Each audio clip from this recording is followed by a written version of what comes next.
Irmãos, nós temos todos os domingos nesta igreja pregado de forma sequencial no livro de Neemias. Nós iniciamos uma série de sermões no livro de Neemias, e este livro de Neemias é um chamado à reconstrução.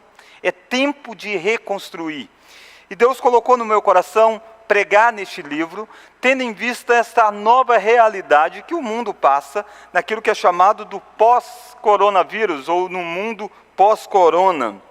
E nessa perspectiva de retomada de muitas coisas que nós temos que ter, e muitas vezes com algumas adaptações, o livro de Neemias é um livro que ensina como reconstruir.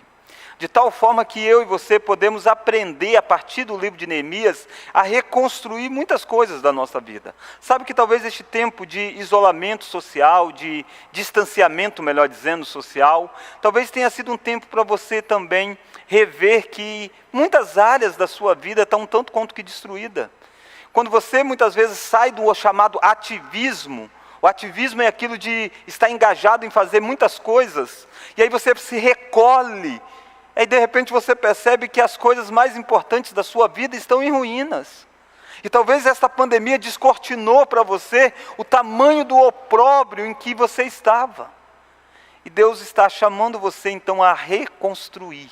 Reconstruir talvez uma carreira profissional, reconstruir talvez um casamento, reconstruir talvez a perspectiva de educação de filhos, reconstruir a sua vida espiritual. O chamado para reconstruir, é tempo de reconstruir.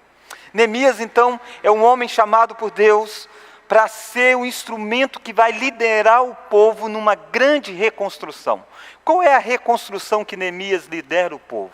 A reconstrução dos muros de Jerusalém.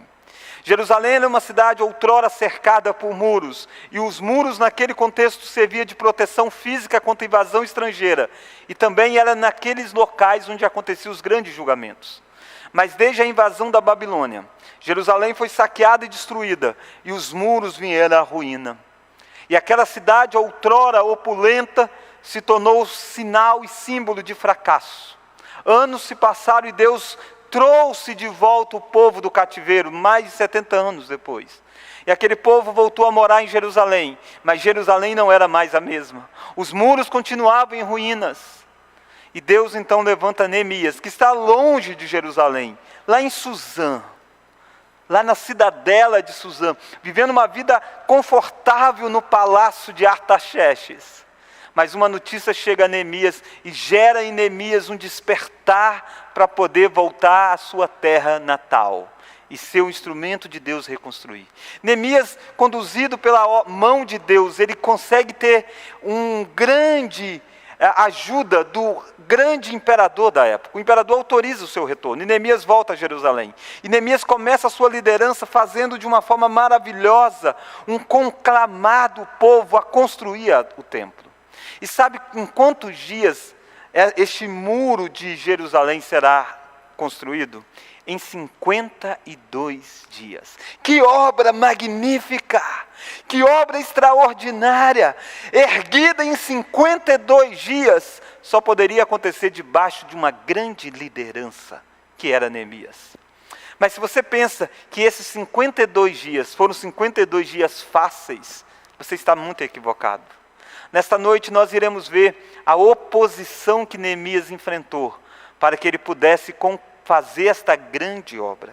Todas as vezes que você se engaja na reconstrução de uma grande coisa, na construção de uma grande obra, pode ter certeza que você terá que enfrentar a oposição. E como então lidar com a oposição? É isso que nós veremos nesta noite, neste livro de Neemias. E o tema então da minha mensagem é: grandes obras são realizadas por pessoas que suportam fortes oposição. Olha aí comigo o capítulo 4 de Neemias.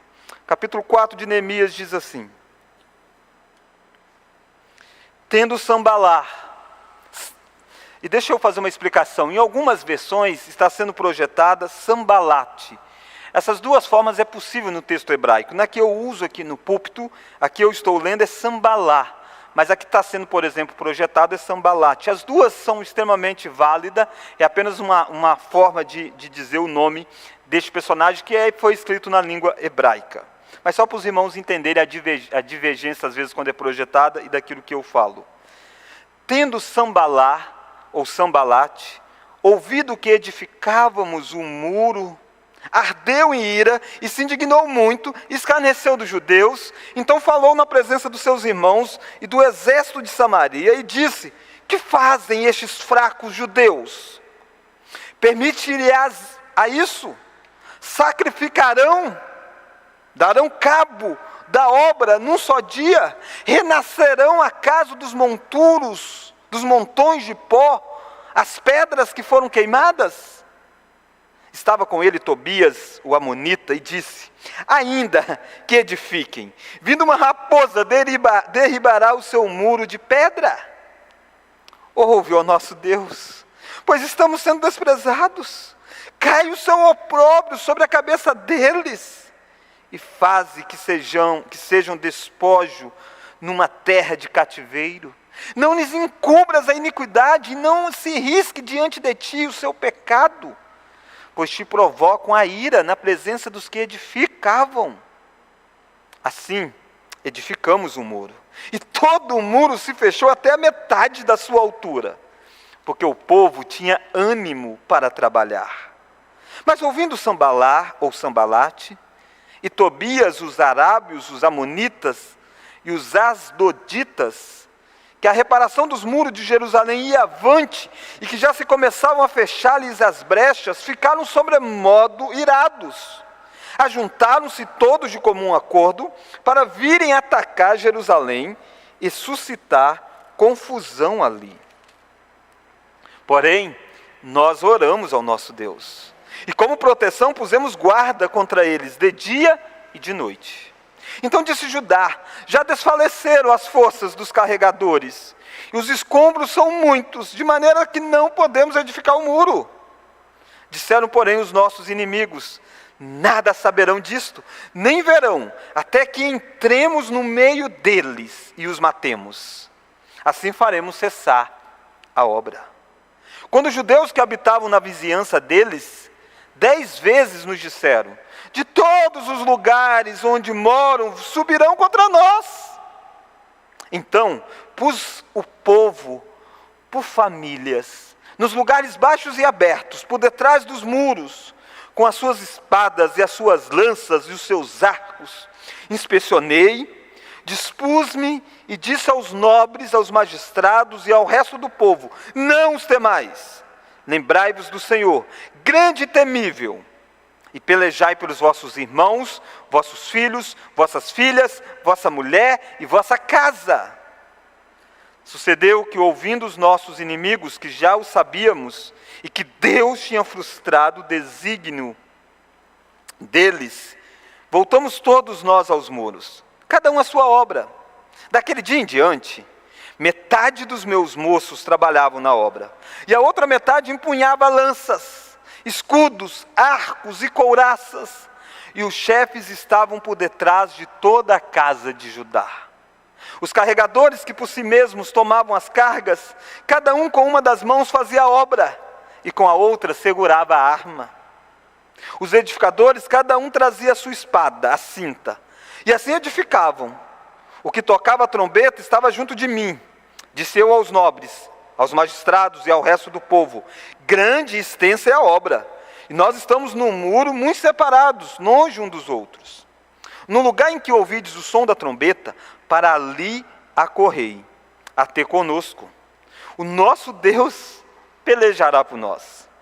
Assim trabalhávamos na obra, e metade empunhava as lanças, desde o raiar do dia até ao raiar das estrelas. Também, neste mesmo tempo, disse eu ao povo: cada um com o seu moço fique em Jerusalém, para que de noite nos sirvam de guarda, e de dia trabalhem. Nem eu, nem meus irmãos, nem meus moços, nem os homens da guarda que me seguiam, largávamos as nossas vestes. Cada um se deitava com a arma à sua direita. Irmãos, este capítulo 4, ele traz para nós essa perspectiva, então.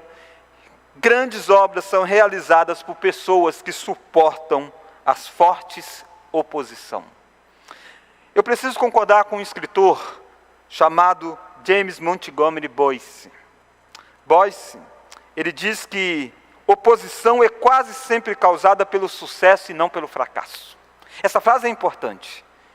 Oposição é quase sempre causada pelo sucesso e não pelo fracasso. Essa oposição do capítulo 4, ele é apresentada diante de nós porque o muro estava sendo construído. Se você olha o capítulo 4, verso 1, vai dizer que quando Sambalat ouviu que edificávamos o muro, ardeu em ira.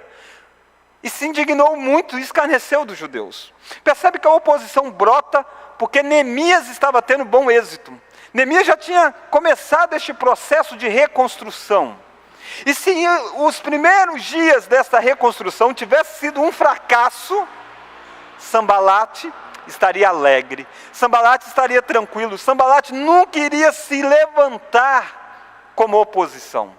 Mas porque os primeiros dias tinham sido, de certa forma, um sucesso, porque o povo tinha ânimo para trabalhar, porque as famílias estavam divididas, cada uma numa área do muro trabalhando, porque os muros cresciam cada dia, desperta no coração de Sambalat uma oposição.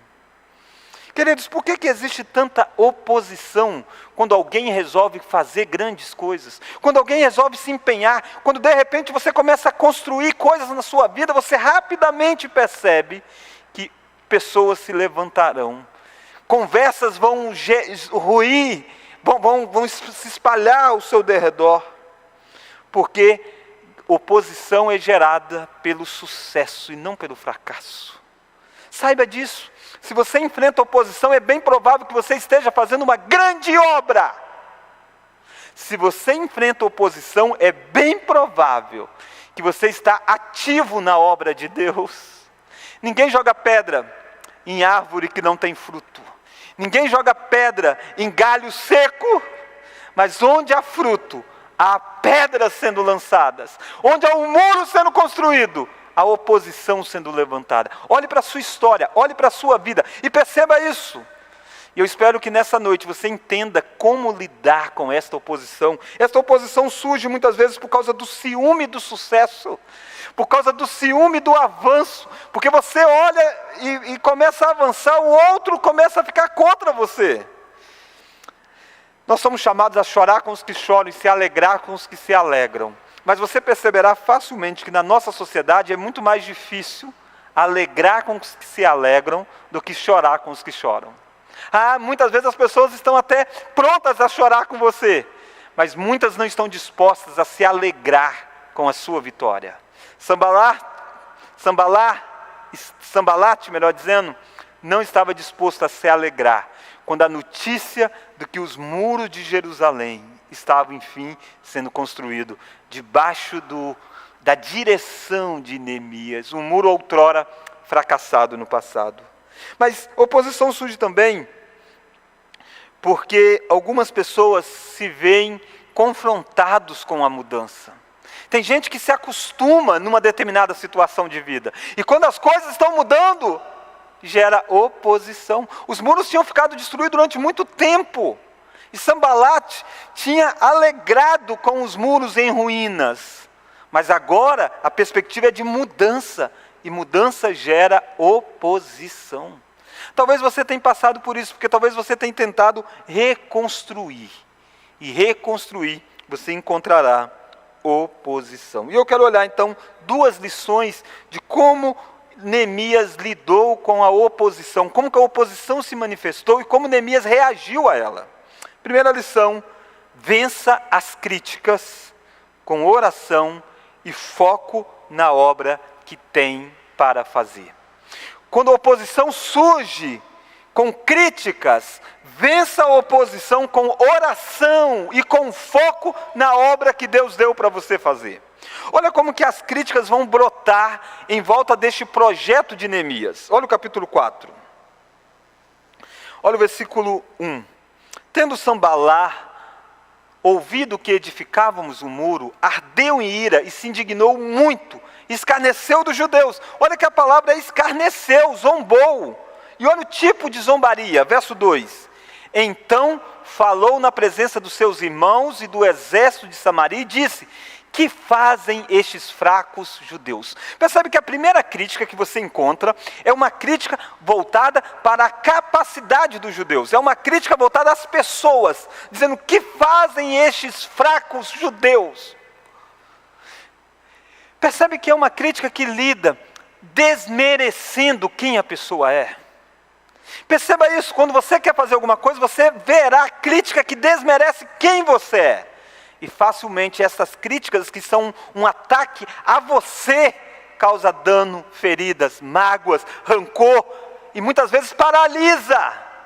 Mas Neemias não será paralisado por uma crítica que diz o que fazem estes fracos judeus. Sabe por que Neemias não ficará paralisado? Porque de fato Neemias sabe que ele é fraco. Neemias não precisa que outros digam para ele. Neemias conhece quem ele é. Mas Neemias sabe a quem ele serve.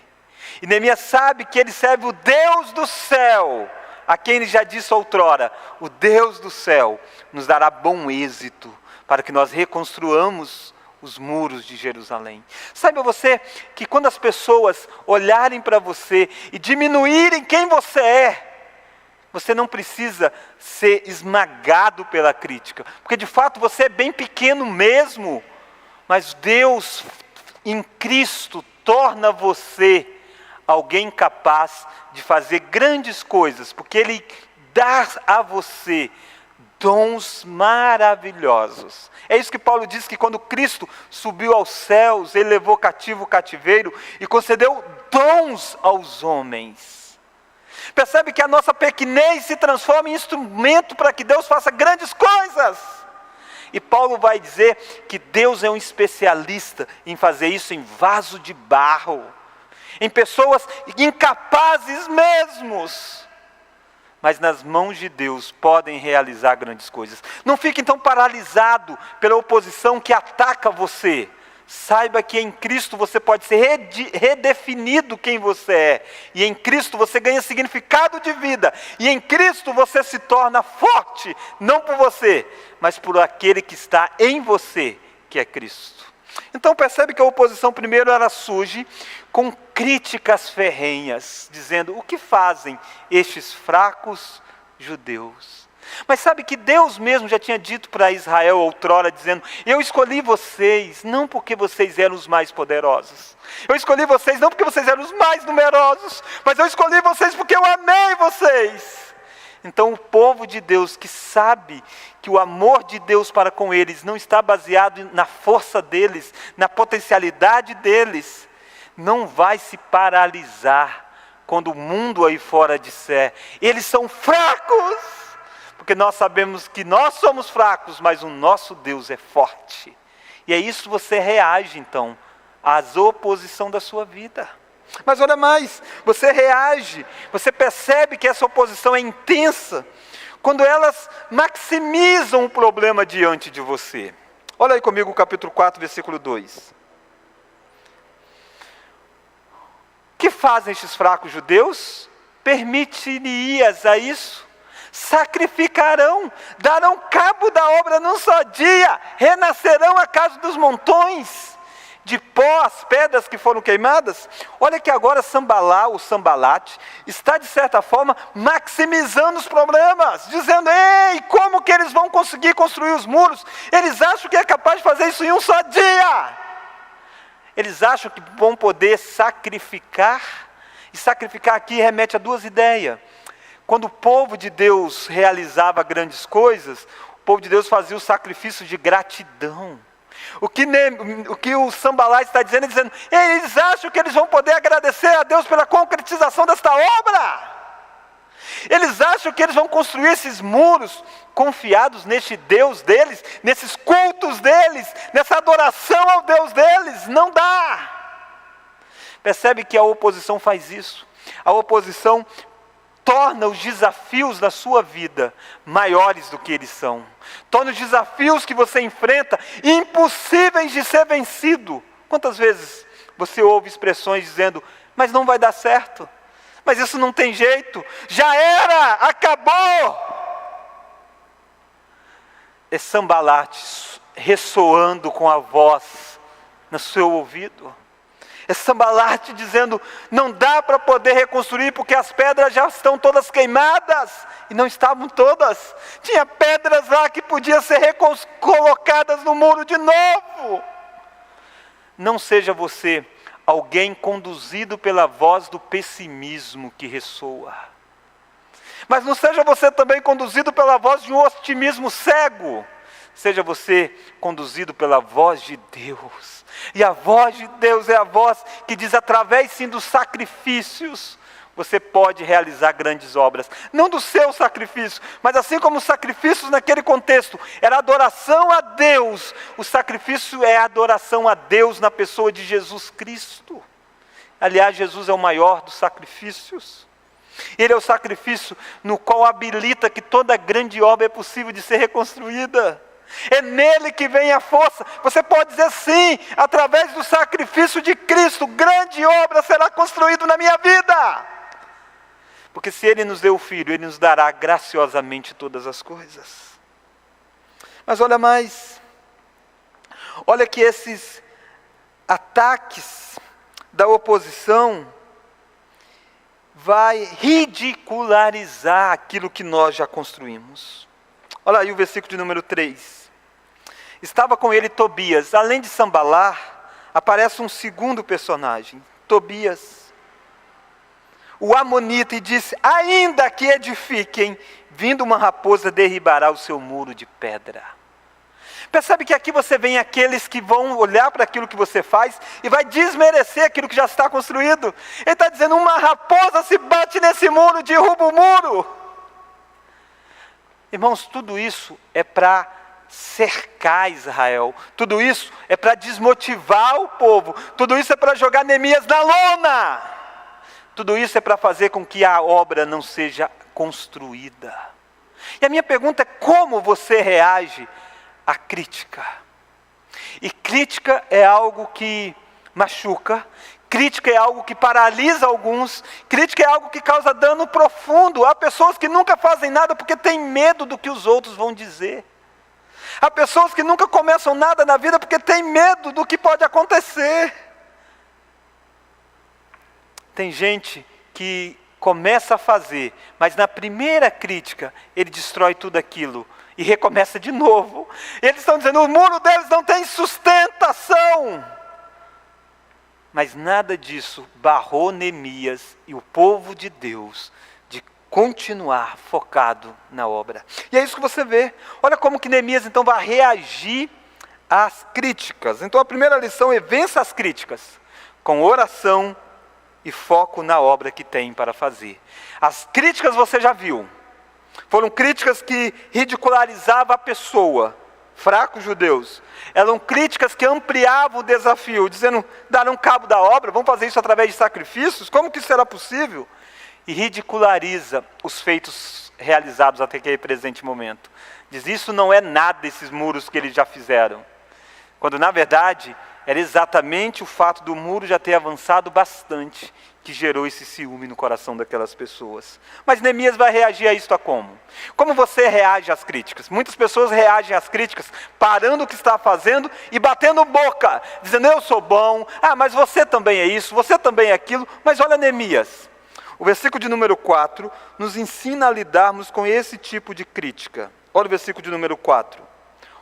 Ouve, ó nosso Deus, pois estamos sendo desprezados. Olha o que você está vendo aqui, querido. Você está vendo que Neemias muda a pessoa a quem ele trata. Era de se esperar que Neemias falasse alguma coisa contra Sambalate. Era de se esperar que Neemias fizesse uma carta. Era de se esperar que Neemias fizesse uma defesa pública. Era de se esperar que Neemias pegasse o povo e dissesse, ei, nós não somos tão fracos não, há gente mais fraca do que nós. Aliás, Sambalate era aquele que estava governando uma parte da região, que era uma parte sem grande importância, era o território de Samaria, não era muito mais importante do que o território dos judeus, era até menor. Era para Neemias ter dito assim, ei, e quem são vocês? Já olharam no espelho?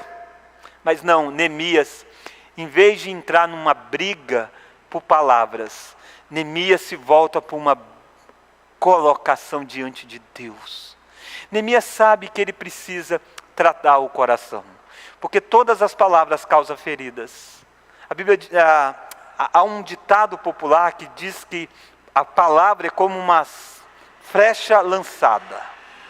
Depois que você lança, não tem como mais pegar. Alguns já dizem que é como se você desse uma série de machadadas numa árvore. Marcas ficam. E sem sombra de dúvida o coração de Neemias doeu. Mas Neemias vai diante daquele que pode tratar com a questão da vida dele. E Neemias diz: ouve, ó nosso Deus, pois estamos sendo desprezados. Sabe que quando você lida com a crítica, você precisa abrir o seu coração para aquele que trata o seu coração, que é Deus. Neemias lida com oração. Neemias não ficou trocando acusação, mas Neemias se abre diante do Deus do céu. Aliás, querido, oração é uma prática na vida de Neemias. Desde o capítulo 1 você tem Neemias orando. Neemias é um administrador, Neemias é um guerreiro, Neemias é um líder, Neemias é um homem de ação, Neemias é um homem que dorme pouco, Neemias é um homem que trabalha muito. Mas Neemias nunca deixou de ser um homem de oração. Se você quer reconstruir, você precisa saber que a primeira trincheira que você enfrenta é a trincheira da oração. É com os joelhos diante de Deus, é com o coração aberto com aquele que está no trono, que você pode recobrar suas forças. Não adianta você entrar numa guerra de palavras com os outros, entre numa guerra de quebrantamento diante do Senhor. E essa oração de Neemias é uma oração de quem abre o coração, expressa a dor que está lá dentro. Mas é também uma oração que ora por justiça de Deus. Antes de você pensar em justiça com as suas próprias mãos, entregue a sua demanda àquele que sabe fazer justiça melhor do que você. Quando você lida com o opositor, entrega a Deus a causa. Olha como que Neemias faz isso. Olha o versículo de número 4. Ouve ao nosso Deus, pois estamos sendo desprezados. Cai o seu opróbrio sobre a cabeça deles. E faze que sejam despojos numa terra de cativeiro. Não lhes encubras a iniquidade. Não se risque diante de ti o seu pecado. Pois te provocaram a ira na presença dos que edificavam. Neemias diz: Deus, julgue essa causa. Se você não quer paralisar na sua grande realização, você precisa entregar algumas demandas para Deus. Talvez a sua vida é uma série de obras não terminadas, porque você está lutando em toda a fronte de batalha, quando algumas delas deixa para Deus. Coloque-se a sua causa diante de Deus. Mas olha mais. Olha que Neemias responde à oposição orando a Deus, mas Neemias responde à oposição focando na obra que ele tem para fazer. Qual é a obra que Deus colocou no coração de Neemias? É fazer calar Sambalate? É fazer calar Tobias? Ou é reconstruir os muros? É reconstruir os muros. Mas facilmente a gente se perde. A gente perde o foco da nossa obra. A gente perde o foco da nossa missão, do nosso chamado. E a gente gasta força na frente errada. Olha o versículo 6. Assim edificamos o muro. E todo o muro se fechou até a metade da sua altura. Porque o povo tinha ânimo para trabalhar, não para conversar, não para ficar falando mal de Sambalate, de Tobias, para ficar batendo boca. Não, o povo tinha ânimo para trabalhar. E a minha pergunta é: você está focado ou você está disperso? Você sabe a obra que Deus deu a você para fazer? Você vai ficar parado pelo que os outros fazem ou você vai gastar tempo na obra? Sem gastar tempo na obra que Deus chamou você para fazer, os muros não serão reconstruídos. Saiba disso. Não ouça os críticos. Fale com Deus. Não ouça os críticos. Foque naquilo que precisa ser feito. E aí sim, uma grande obra vai raiar com 52 dias.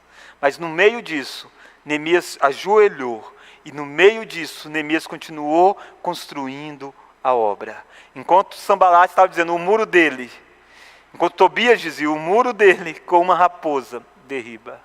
O que as pessoas têm dito daquela tentativa sua de reconstruir a sua família, da tentativa sua de reconstruir o seu relacionamento com o seu filho, de reconstruir o seu relacionamento com a sua igreja, com a tentativa sua de construir uma carreira profissional, de reconstruir a sua área de estudo, reconstruir uma carreira na faculdade, no ensino médio, no esforço de se preparar para um vestibular. O que as pessoas dizem aí fora? É em vão? Foque em oração e foque naquilo que precisa ser feito. E grandes obras acontecem debaixo das mãos poderosas de Deus. Mas eu quero olhar com você a segunda lição. Se a primeira lição é que você precisa vencer as críticas com oração e foco na obra, e sabe que a primeira oposição que brota é a oposição da palavra. É palavras que machucam. Aliás, há filhos que vivem a vida toda traumatizados por causa de uma crítica de um pai, por causa de uma crítica de uma mãe. Há esposas que vivem a vida toda traumatizadas por causa de uma palavra que o marido disse. Há maridos que vivem a vida toda traumatizados por causa de uma palavra que a esposa disse. Há alunos que não conseguem avançar porque ficaram traumatizados com uma palavra de um professor, de um mestre, e de repente a pessoa morreu nos seus sonhos, porque não souberam lidar com as críticas. Nessa noite você está aprendendo que você não precisa ser regido pelaquilo que as pessoas falam sobre você. Você precisa ser regido com a sua vida de oração e com o seu foco na obra. E os muros vão se fechar até a metade. Porque tem que ter ânimo para o trabalho e dependência do Senhor. Mas a segunda lição que você vê, se a primeira é vença as críticas com oração e foco na obra para fazer, a segunda e última lição, vença os ataques dos opositores, conjugando oração e ação. Queridos, há momentos em que os ataques se tornam ainda mais intensos. Há momentos que os ataques não é mais apenas verbal, mas há um ataque de pessoas que estão agindo na contramão para fazer ruir aquilo que você está construindo. E olha como é que agora a oposição muda a estratégia. Olha aí comigo a partir do versículo 7. Mas ouvindo Sanbalat e Tobias, os arábios, os amonitas, os asdoditas, que a reparação dos muros de Jerusalém ia avante, que já se começavam a flechar-lhe as brechas, ficaram sobremodo irados. Perceba que mais um passo dado, mais uma conquista alcançada, gera ainda mais ódio no coração de Sanbalat, no coração de Tobias, no coração dos opositores. E o que eles vão fazer? Olha o versículo 8. Ajuntaram-se todos de comum acordo para virem atacar Jerusalém e suscitar confusão ali. Agora não é mais um embate de palavras.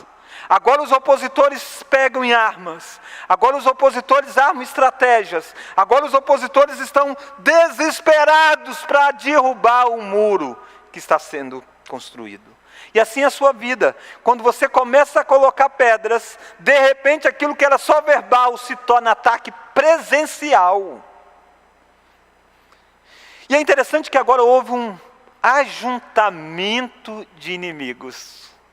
Se você olhar o versículo 8, diz, ajuntaram-se todos de comum acordo. Comum acordo para aquilo que é mal. E olha quem é que se ajuntou. Sanbalat, está no versículo 7. Tobias, os arábios, os amonitas e os asdoditas. Quando você olha isso para o mapa, o que você está vendo é Judá cercado por todos os lados. Quando você olha para os de Sanbalat, que era aquele que liderava Samaria, Samaria ficava no norte de Judá, no norte de Jerusalém.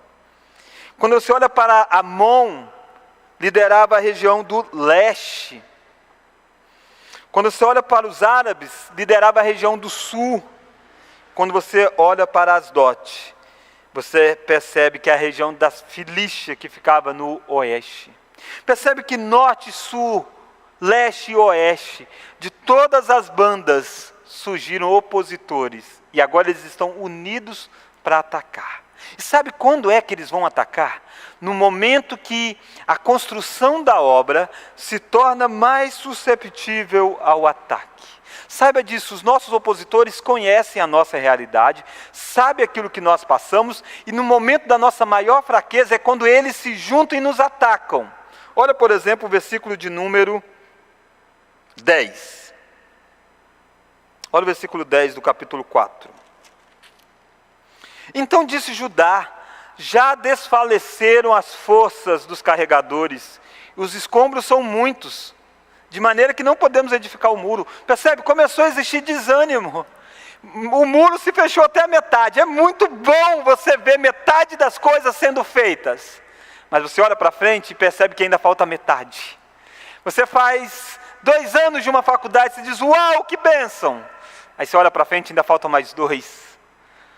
Você investe numa área da sua vida, você diz: consegui grandes coisas. Mas você olha para o todo que precisa, você diz: não foi nada. Você começa a educar os seus filhos e você vê avanços em algumas áreas, mas quando você vê para o todo, você diz: nossa, falta tanta coisa, tanta área precisa mudar. Você olha para a sua igreja e diz: nossa, nós fizemos bastante coisas. Mas aí você perde de vista o que foi feito. E você olha e diz: nossa, falta tudo isso ainda.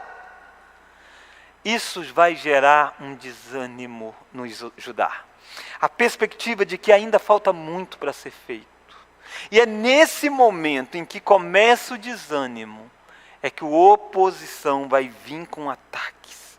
E os ataques vão se tornar até mesmo violentos. Olha aí comigo, como que os ataques que Neemias passa é de certa forma intensificado. Olha aí comigo no versículo de número 8. No versículo de número 11, melhor dizendo, de Neemias.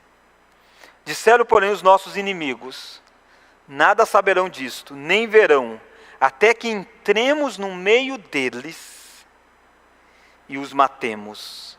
Assim faremos cessar a obra. Olha a disposição dos inimigos de entrar no meio e matar judeus. Percebe que a Bíblia diz que Satanás lança no meio do povo de Deus o joio no meio do trigo. Eles estão no meio. E o objetivo deles é minar a obra de Deus. E eles estão aí o tempo todo, e qualquer sinal de fracasso, qualquer sinal de desânimo, eles se erguem, e às vezes em aglomerados, para poder fazer com que a obra seja paralisada. E você vai enfrentar isso. Como você vai reagir a isso? Como Neemias vai reagir agora esses ataques dos opositores? Será que aquele Neemias que ora a Deus vai continuar orando? Aquele Neemias que se quebrou diante de Deus em oração, será que ele ainda vai continuar crendo que Deus pode agir? Ou ele vai dizer: Deus, o Senhor não entendeu a minha oração. Deus, por que o Senhor não colocou barreiras? Deus, por que o Senhor não frustrou os opositores? Deus, você está ouvindo o que eles estão dizendo? Irmãos, o que ressoou ao ouvido de Neemias foi dizendo: Neemias, não dá mais. Olha lá o capítulo de número 4, olha o versículo de número 12. Quando os judeus que habitavam na vizinhança dos inimigos deles, 10 vezes, nos disseram: de todos os lugares onde moram, subirão contra nós. 10 vezes essas pessoas estão dizendo para Neemias: Neemias, não tem jeito, de todo lugar vem inimigos, Neemias, acabou. A voz do fracasso ressoou de novo, mas Neemias vai agir. Como então responder a estes ataques? Conciliando oração e ação. Se no primeiro momento eu disse que Neemias não ficou batendo boca, agora o confronto mudou. Neemias sabe que agora não é um confronto apenas verbal. Neemias sabe que agora os inimigos estão armados. Os inimigos têm um projeto de entrar dentro de Judá, de se misturar com os construtores e de ceifar a vida de homens e mulheres trabalhadoras do reino de Deus. Neemias vai orar e Neemias vai agir. Olha o versículo 9. Porém, nós oramos ao nosso Deus. Nós oramos ao nosso Deus. Querido, se você escrevesse um diário, e nesse livro de Neemias é praticamente um diário, é na memórias, na primeira pessoa, o que estava acontecendo. Neemias está dizendo, nós oramos, nós construímos, nós fizemos. Neemias está narrando aquilo que se passou na vida dele. Se você fizesse um diário, dos seus 30, 40, 50 anos de vida, e você narrasse os acontecimentos, você poderia dizer que nos momentos de grande aflição você fez isso? Nós oramos ao nosso Deus. Você pode dizer isso, que você pegou a sua família quando tudo parecia perdido, quando os opositores eram grandes, você disse, nós oramos ao nosso Deus. Você poderia dizer isso na sua empresa, você poderia dizer isso na sua escola, você poderia dizer isso sobre a sua vida profissional, dizendo, nós oramos. Irmãos, eu penso que muito do nosso fracasso, nós não podemos dizer que em um determinado momento nós oramos. Muitas vezes falta essa expressão, nós oramos. Mas há na mente de muitos crentes uma oposição entre soberania de Deus e responsabilidade humana. Muitas pessoas não conseguem conjugar isso. Muitas pessoas acham, ou o homem faz, ou Deus faz. Ou se Deus faz, eu posso cruzar os braços. Ou então, se depende de mim, basta eu o fazer. Em Neemias você vê as duas coisas juntas. Neemias sabe que ele precisa orar, mas Neemias sabe que ele precisa agir. E às vezes tem crente que só ora, nunca age. Tem crentes que só agem e nunca ora. Ore e trabalhe. Essa é uma frase que Calvino espalhou muito. Orar e labutare. Esse é o nosso chamado, queridos. Olha como que Neemias exemplifica isso no verso 9, de uma forma bela. Neemias diz assim, porém nós oramos ao nosso Deus, olha agora, e como proteção, pusemos guarda contra eles, de dia e de noite. Querido, se você visse Judá nesses dias, você ia ter dito, eles não creem em Deus, não? Por que eles estão colocando gente armada em volta da cidade? Exatamente porque eles criam em Deus, eles estão se prevenindo. Como proteção eles fizeram isso. Sabe que você não é chamado para ser um crente, que você acha que você pode viver de qualquer jeito, que Deus vai te proteger. Não, você precisa depender de Deus e você precisa agir dentro da sua responsabilidade. E olha como que isso vai se tornar muito claro para Neemias. Neemias vai pôr guarda, proteção. Neemias vai pegar a gente dizendo, fique vigiando. Olha mais. Neemias, quando percebeu que o ânimo do povo se abateu, quando Neemias percebeu que estava diante de um inimigo maior, Neemias parou a obra e concentrou esforço na luta que estava para acontecer. Olha o verso 13. Então pus o povo por famílias, nos lugares abaixos e abertos, por detrás do muro, com as suas espadas e as suas lanças e os seus arcos. Percebe, Neemias pegou famílias e colocou para o embate. Olha o versículo 15. E sucedeu que, ouvindo os nossos inimigos, que já o sabíamos e que Deus tinha frustrado o desígnio deles, voltamos todos nós ao muro, cada um a sua obra. Percebe que houve um tempo que eles pararam de colocar tijolos, porque eles sabiam que agora era a hora de empenhar enfrentar o inimigo que estava vindo contra eles. E eles colocam pessoas armadas. Mas olha mais, Neemias mostra de onde vem a força para vencer os opositores.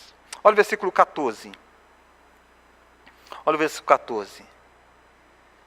Inspecionei, dispus-me e disse aos nobres, aos magistrados e ao resto do povo, não os temais. Olha como é que Neemias é um líder maravilhoso. Neemias diz para eles, não tema o fato de estarmos sendo cercados por vários inimigos, não temam. Por que vocês não precisam temer? Olha o que você vai ler agora. Lembrai-vos do Senhor, grande e temível. Queridos, quando você está cercado por todos os lados, você precisa lembrar do Senhor. Nós esquecemos de Deus. Israel já tinha sido cercado tantas vezes. E tantas vezes Deus agiu em favor deles. E Neemias está dizendo, lembrai-vos do Senhor. Essa batalha se dá com a mente. Construir uma grande obra se dá em lembrando que nós temos um grande Deus. Mas se dá lembrando que nós precisamos lutar. Nós precisamos agir, nós precisamos suar, nós precisamos gastar a nossa vida naquilo que Deus colocou para nós construirmos. Olha aí o versículo de número 14. Lembrai-vos do Senhor, grande e temível, e pelejai pelos vossos irmãos, vossos filhos, vossas filhas, vossa mulher, vossa casa.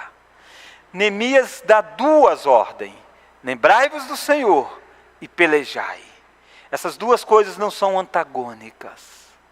Lembre-se de que Deus é soberano e trabalhe com todo o seu afinco. Mas Neemias mostra para eles que eles estão guerreando não pelo muro. Já reparou isso? Neemias diz, pelejai, e não diz pelejai pelos muros. Não, Neemias diz pelejai pelos vossos irmãos, pelos vossos filhos, pelas vossas filhas, pela vossa mulher, pela vossa casa. Neemias está dizendo, ei, perceba, essa batalha de construir algo é mais do que construir algo externo, é construir a nossa vida. E os inimigos estão destruindo aquilo que vai destruir a nossa vida. Os muros eram para proteger a nossa família. E Neemias está dizendo, lute pela família, lute pela sua casa, lute pelos seus filhos. Queridos, nós vivemos uma batalha. Os nossos inimigos estão aí fora. Os nossos inimigos, conforme Paulo disse, não é carne e sangue, mas principados e potestade. Os nossos inimigos buscam destruir toda uma estrutura sobre família. Buscam destruir toda uma cultura, uma visão judaico-cristã da sociedade. É por isso que o mundo bate palmas para aborto. É por isso que o mundo bate palmas para uma família totalmente desestruturada da família tradicional. É por isso que o mundo faz de tudo para destruir os alicerces da sociedade judaica cristã. E a minha pergunta é, você acha que essa batalha é pelo quê? Essa batalha é pelo seu povo, querido. Você tem que guerrear pela sua família, querido, pela sua família espiritual, pela sua família de sangue, pelos seus. Quando rui, quando cai pilares de uma cosmovisão cristã, o que está caindo, querido, é a próxima geração. O que está caindo é os princípios do povo de Deus. O que está caindo é a liberdade de pregar um evangelho verdadeiro. Neemias está dizendo para o povo, creia em Deus e peleje pelo seu povo. Neemias está dizendo para aqueles que construíam, pessoas que não eram peritos de guerra. Neemias está dizendo, ei, é hora de você saber que essa batalha é decisiva. Se Sambalat levar vantagem, se Tobias for ter bom êxito, a sua casa estará sendo destruída. E a minha pergunta, você tem essa visão? Paulo disse, a nossa luta é por questões espirituais. Você consegue perceber que você é chamado para pelejar pela fé cristã que existe ao longo de toda uma história? É o seu povo, meu amado irmão, minha amada irmã. É isso que nós precisamos saber. Mas olha mais. Olha que Neemias vai enfrentar essa oposição armada contra ele, orando a Deus e colocando guardas, percebendo que quando o povo se abateu é necessário de estimulá-los. Neemias faz isso mostrando como pode vencer, através de Deus, e mostrando a necessidade da batalha. É uma batalha pela casa daquelas pessoas, pela família daquelas pessoas. É uma batalha decisiva para a história deles. Mas olha mais. Neemias, quando percebe que a ameaça diminuiu, ele reorganiza a forma de trabalhar. Olha comigo o versículo de número 15. E sucedeu que, ouvindo os nossos inimigos, que já o sabíamos, e que Deus tinha frustrado o desígnio deles. Percebe, os opositores disseram, não dá mais para entrar de forma sorrateiro. Eles já descobriram a nossa estratégia. Eles estão preparados. Quando eles perceberam isso, então, aquela ameaça de conflito eminente dissipou. Como Neemias vai agora reorganizar a sua construção? Será que Neemias vai ser aquela pessoa que acha, pronto, resolveu o problema, basta a gente construir os muros? Não.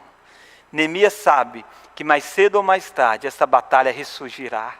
O inimigo da nossa alma, Satanás, é assim também. Quando ele tentou Jesus, Lucas diz que ele o deixou até o momento oportuno. Se ele fez isso com Cristo, ele fará conosco. E você saiba que uma vitória num determinado momento da sua vida espiritual não significa que você deve baixar as guardas. Significa que você precisa agora reorientar a sua vida. E Neemias faz isso. Olha o que Neemias faz agora. Olha o versículo de número 15. Voltamos todos nós ao muro, cada um em sua obra. Daquele dia em diante, ou seja, outrora não tinha sido assim, mas daquele dia em diante, mudou-se a estratégia. Olha o que aconteceu.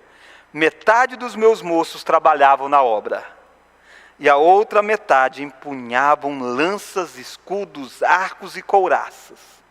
E os chefes estavam por detrás de toda a casa de Judá. Metade na obra, e metade preparado se caso os inimigos resolvessem atacar. Metade colocando tijolos e metade armado. Talvez você dissesse, para que isso? Vocês não creem na proteção de Deus? Cremos sim! É por isso que nós estamos armados para enfrentar. Saiba disso, meu irmão. A sua ação no mundo é uma ação daquele que crê que Deus governa o mundo. Mas Deus deu a você a responsabilidade de colocar guardas. É por isso que você paga, muitas vezes, seguro de carro. Você sabe que é Deus quem protege você. É por isso que alguns fazem, inclusive, seguro de vida. Não é que ele não crê que Deus provê as coisas. Ele sabe que Deus provê, mas ele tem a responsabilidade de colocar guardas, vigias. É por isso que em dias difíceis de pandemia, nós os cristãos nos recolhemos às vezes nos nossos lares. Não é porque a gente não crê que Deus possa guardar. É porque assim como Neemias, nós sabemos que precisamos ser responsáveis. É isso que o texto está ensinando. Ação e confiança.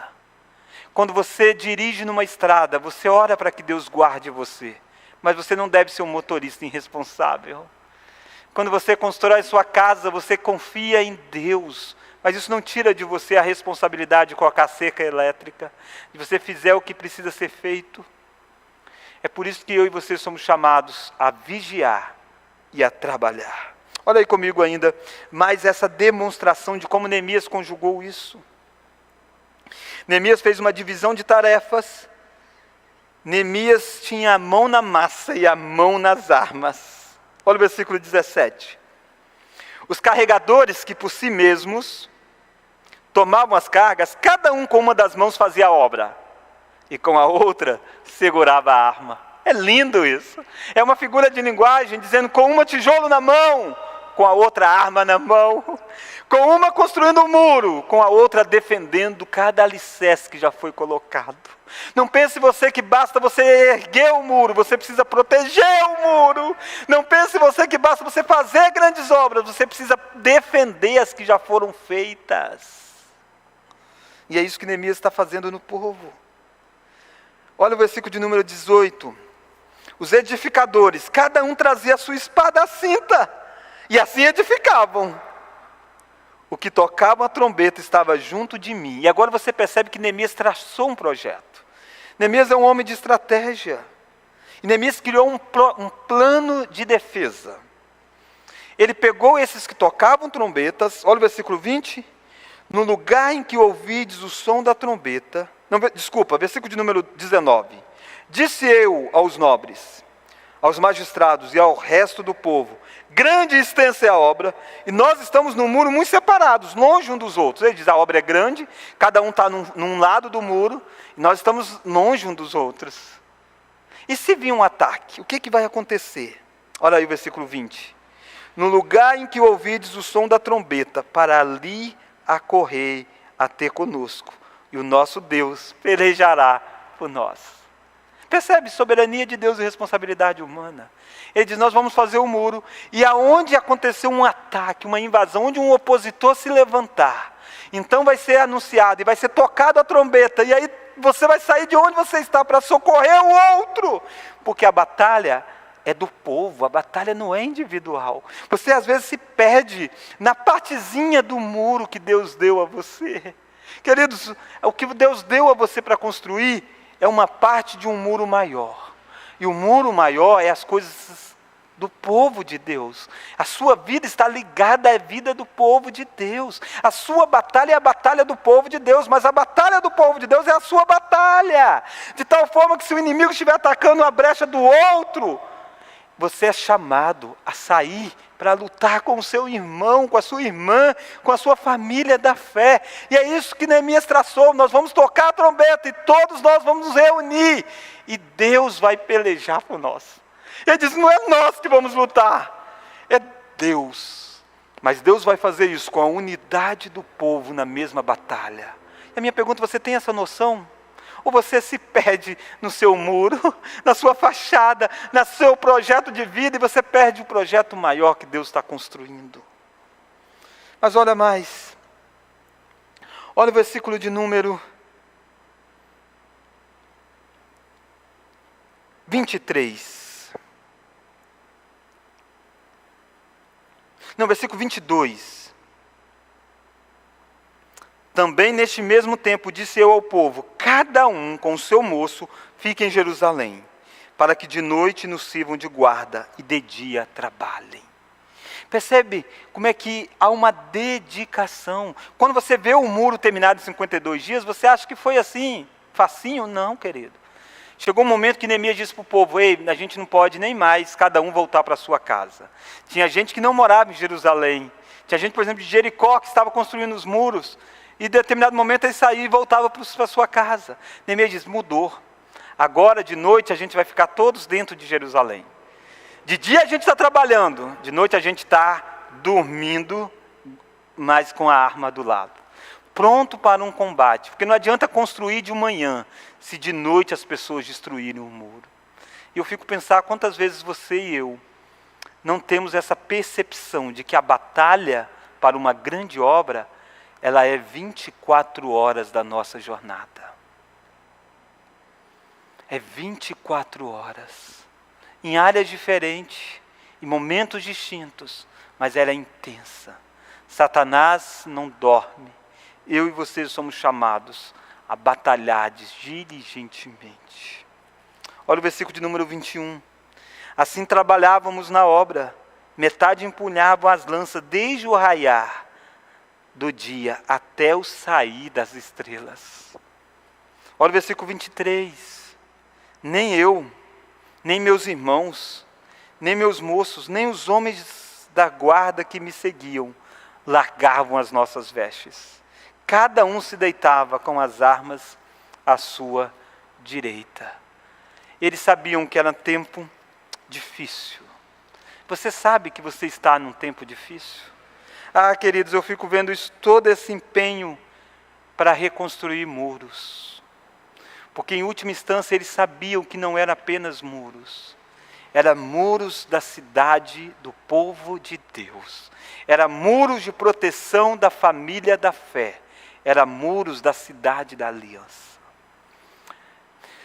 Paulo diz para nós de uma batalha tão intensa, muito mais do que essa que Neemias conduziu. É a batalha contra as hostes de Satanás. E quantas vezes eu e você estamos relapso nessa batalha? Quando nós deveríamos estar com uma mão construindo as coisas, com a outra defendendo as coisas que nós construímos. Facilmente Satanás quer destruir.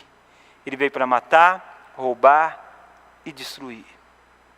Mas saiba você que você pode conduzir a reconstrução de uma grande obra, mesmo você não sendo tão apto como Neemias, mas por causa de Jesus Cristo. Jesus Cristo, Ele deu a você a armadura que você pode vencer o opositor da sua alma. E essa armadura requer que você esteja com a espada nas mãos. E a espada nas mãos é a palavra de Deus. Que você esteja com o capacete da salvação. Que você esteja com a couraça da justiça. Que você esteja calçado com a pregação do Evangelho. Que você entenda, querido, que em Cristo você é chamado a pelejar pela batalha, porque Deus é quem nos dará bom êxito. Você quer fazer grandes coisas?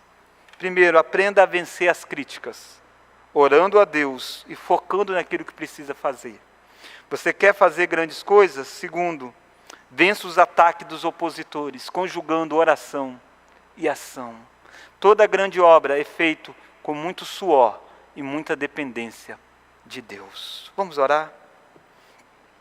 Oh Deus, nessa noite nós somos desafiados a vencer os opositores que se levantam contra nós. Sabemos, ó Deus, que o maior opositor é Satanás, outrora chamado de acusador, aquele que usava a palavra contra nós, e ainda muitas vezes usa, agora não diante do trono do Senhor, mas muitas vezes no nosso coração nos acusando.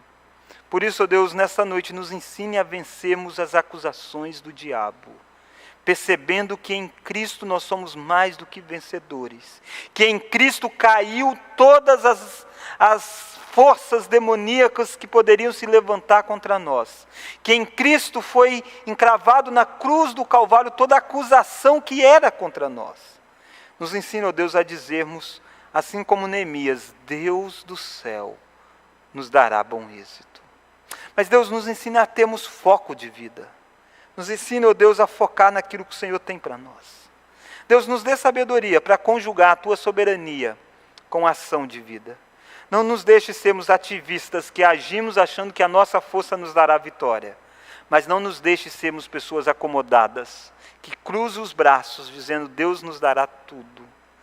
Deus, nos ensine que o Senhor nos dá, e muitas vezes o Senhor nos dá através dos meios.